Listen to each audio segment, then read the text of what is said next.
into the global village. If we look progress above, see above examples, we see that they are all aimed at the betterment of our world. Here program is being applied for the society good.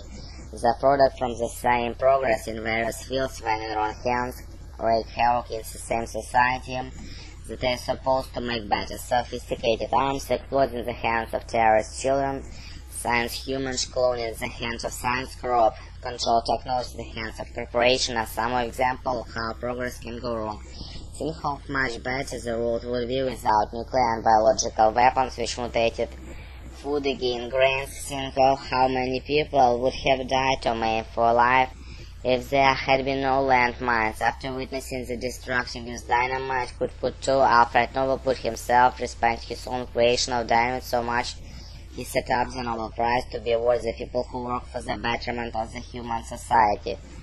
Therefore, it must my strong contention that progress is only good when it is put to right use for betterment and upliftment of the individual and the society on a whole. Progress put to any arbitrary use should be outrightly condemned. I disagree wholeheartedly that learning about past has no value for those of us living in present. In fact, definition of learning includes area of accumulation experience from the past. Learning can only take place if you make association between things we have happened in the past or between something in the past, something we predict in the future.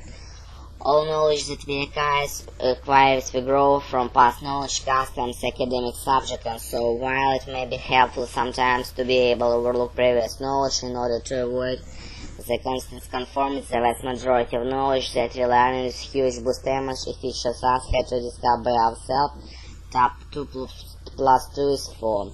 So in a very real sense, all learning depends on past events. We are only able to live in this world with our current standards of living because we learn from the past. We receive knowledge from the past and are able to use it and improve it. We examine actions in the past and we make judgments about what is right and what was wrong. Then in hope we will attempt to avoid those some mistakes happen again.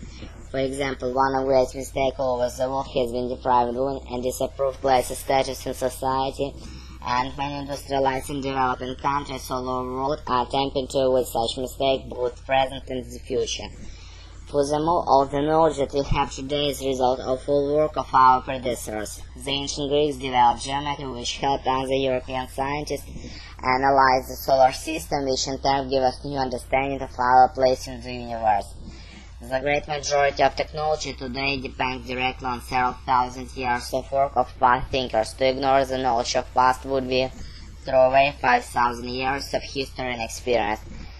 There is, however, some seemingly small but important value to ignoring past. It is often the case that history or tradition has the effect on training us in present, and many important philosophical and cerebral breakouts having only seen possible as direct result of Репетиторы по Скайпу.